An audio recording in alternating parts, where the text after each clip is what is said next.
Okay, so what are we doing here? So this is about, so first of all, DORA. So it's the EU's Digital Operational Resilience Act.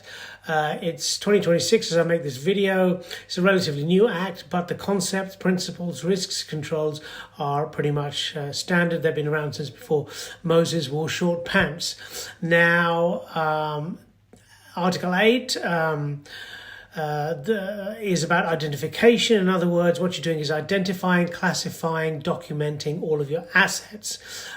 You are expanding out to look at dependencies. You are doing a continual risk assessment.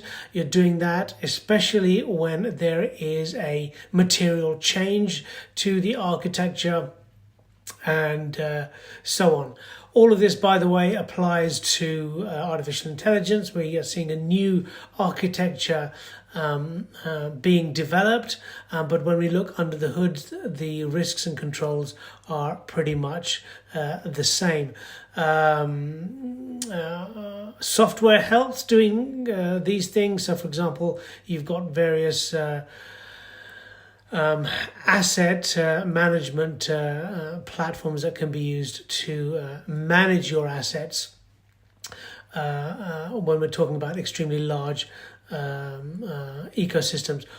And in terms of assets, we are including processes. So quite a bit to it. Again, you can argue that this whole thing is about not just identifying your risks and controlling them, but just ensuring that you've got the right frameworks and are collecting the correct reporting or evidence should regulators or certification bodies need to see them, when they need to see them.